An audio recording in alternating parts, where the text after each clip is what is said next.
जब भोजन राजसिक और तामसिक हो जाता है तो शरीर में और मन में दोनों में विकार पैदा हो जाते हैं और प्रसन्नता का नाश हो जाता है। जो सहज प्रसन्नता प्रकट होनी होती है, तो पहले भोजन को सुधारिए, सात्विक भोजन। बड़ा आनंद आता है जब 4 रोटी थोड़ा सा नमक लेकर के वैसे या थोड़ा सा दाल पा लीजिए, फिर आप देखिए शाम। पर वो पाने के लिए मन तैयार नहीं, उसको 14 सब्जी चाहिए, नाना प्रकार की सामग्री चाहिए। इसको रोकिए प्रभु, तो भजन में चित्त लगे, तो मन खुश रहे। हम आपको कहते हैं आत्म प्रसन्नता से बढ़कर कुछ नहीं है। और आत्म प्रसन्नता जब विषयों का राग पूर्वक सेवन करते हैं तब वो नष्ट हो जाती है। और आंतों का एक थैला है, आप इसको बढ़ाते चले जाओ बढ़ती चली जाएगी, घटाते चले जाओ घटती चली जाएगी। एक लिमिट से आप भोजन पाओ तो एक लिमिट से अनलिमिट पाओ, अनलिमिट जैसा अभ्यास जैसा करोगे। तो साधक को गुरुपाक भोजन से बचना चाहिए, गरिष्ठ भोजन जो बहुत देर में पचने वाला हो, और बलवान भोजन से बचना चाहिए।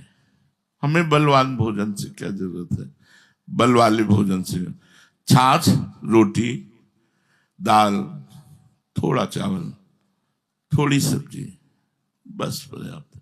एक नियम बना ले, और रोज बदल के पाना ये भी ठीक नहीं है। एक नियम पूर्वक पाना, मतलब संभालिए, यही आपकी साधना को संभालेगा। भोजन आपका सही होना चाहिए। दूसरा, दृष्टि। देखने का साधक को सावधानी पूर्वक देखने का सावधानी पूर्वक कार्य करना चाहिए।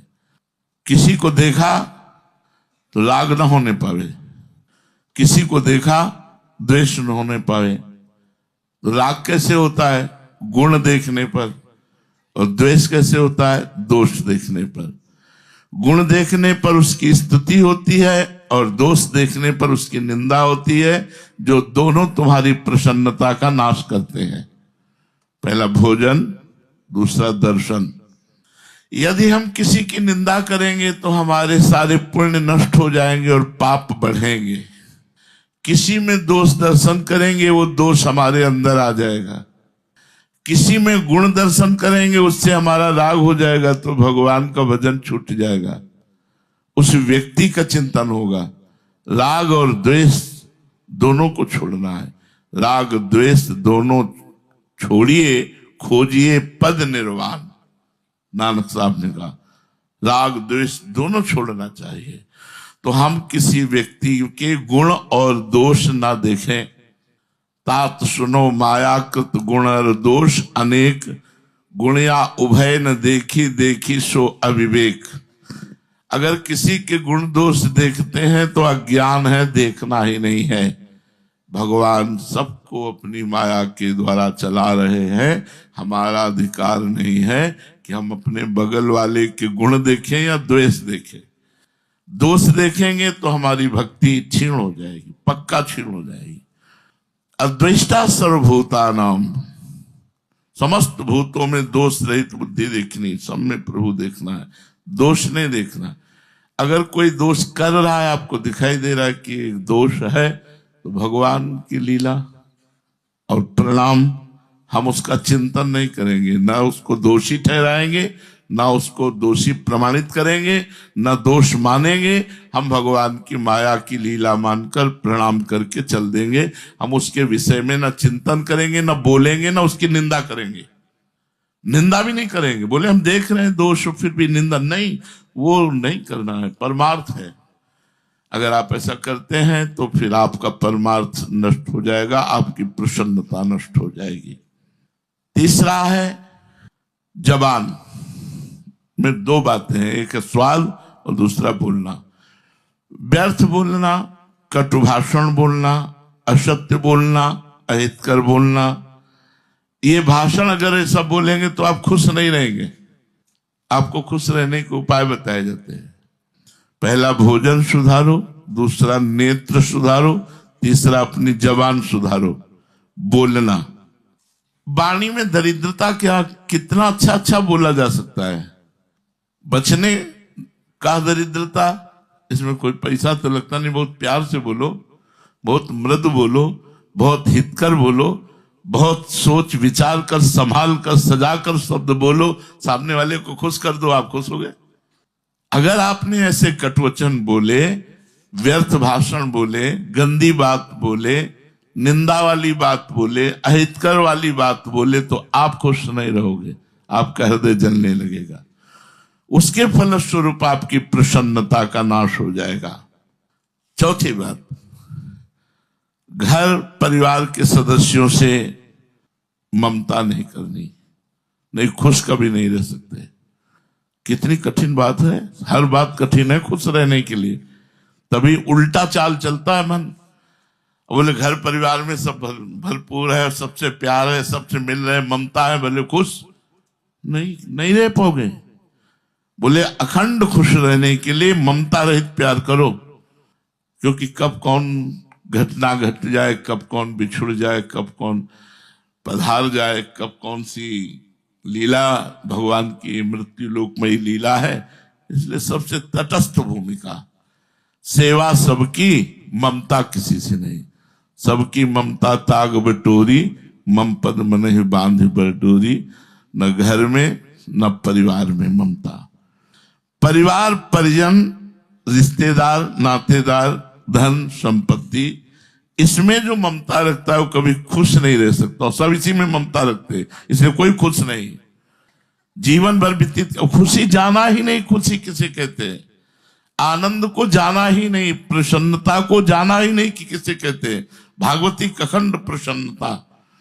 जैसे खुशी मिली श्रीवास जी को महाप्रभु चैतन्य देव के संग के प्रभाव से, उन्हें खुशी मिली। देखो खुशी का प्रभाव, उनके घर में कीर्तन हो रहा है और एक ही लड़का था, कई दिन से बीमार था, तो दासी ने कान में आके बताया श्रीवास जी को कीर्तन हो रहा, महाप्रभु नृत्य कर रहे, कि लड़का पधार गया। तो कीर्तन करते करते एकांत हुए, दासी से कहा कि दोबारा यहां अगर आई और महाप्रभु के कीर्तन में अगर विघ्न पड़ा तो हम अपने प्राण त्याग देंगे। जोर जोर से करताल बजाकर उन्मत्त होकर हरे कृष्ण कृष्ण कृष्ण हरे हरे। महाप्रभु तो साक्षात स्वयं प्रभु है, रुक गए और कहा कीर्तन में भाव नहीं बैठ रहा है, कुछ हो गया क्या, ऐसा कुछ हुआ है क्या जिससे हमारा भाव इस समय बढ़ नहीं रहा। तो किसी ने कहा कि श्रीवास जी का पुत्र पधार गया है। श्रीवास जी की तरफ देखा तो बहुत प्रसन्नता और करताल। महाप्रभु ने रोका, कहा श्रीवास तुमने बताया नहीं। बोले क्या? बोले आपका पुत्र पधार गया। बोले प्रभु मेरा तो था ही नहीं, हो तो आपका ही था। और इतना सुअवसर सौभाग्य तो किसी किसी को मिलता है, उसके प्राण निकल रहे हैं और आप कीर्तन कर रहे हैं प्रभु, इससे बड़ी खुशी की बात क्या हो सकती है। इसलिए मुझे तो खुशी अमा नहीं रही है, इतना आनंद आ रहा है कि वो जीव धन्य हो गया जो मेरा पुत्र बनकर आया था, क्योंकि आप महाप्रभु स्वयं नृत्य करते हुए भगवान नाम कीर्तन कर रहे हैं और वो शरीर छोड़ रहा। ये खुशी, इसे कहते खुशी। नरसिंह मेहता जी का चरित्र पढ़ के देख लेना। पुत्र मरा तो उठाया मंजीरा और नाचना शुरू किया। बोले भला किया गोविंद ने, है भला किया गोविंद ने, खूब नाच। ये है खुशी। हरिराम व्यास जी की बेटी का ब्याह है, बारात के लिए सुंदर सुंदर भोग बने हुए हैं, सब संतों को अमनिया बांट रहे हैं। ये है खुशी है। ये चिंता नहीं कि बारातियों को अगर नहीं मिलेगा तो बेइज्जती हो जाएगी। वो ये सोच रहे कितने अच्छे पदार्थ तो ठाकुर को भोग लगाएंगे, वैष्णव जन पाएंगे, नाम कीर्तन करेंगे। अच्छा, कोतवाल से कहा सबको खाओ, मनिया बट रहे, तो जितनी बारात के लिए मिठाई और सामान बटे थे सब बांट दिया। पर ऐसे भाव वालों के यहाँ कमी नहीं होती। बाराती भी खूब पाए, जनाती भी पाए और संत भी पाए, कमी हुई ही नहीं। खुशी उसे कहते हैं जो किसी भी परिस्थिति में शोक में ना परिवर्तित हो, वो होती है भगवदानंद। वो घर परिवार में ममता करने से नष्ट हो जाती है, सबकी ममता त्याग। इसीलिए परमार्थ थोड़ा कठिन लगता है, क्योंकि हम बहुत समय से विषयों में, संसार में, घर परिवार में रहे। और सही पूछो तो जब डट के भजन करोगे ये सब अच्छे ही नहीं लगेंगे, इनसे अपनापन खत्म हो जाएगा।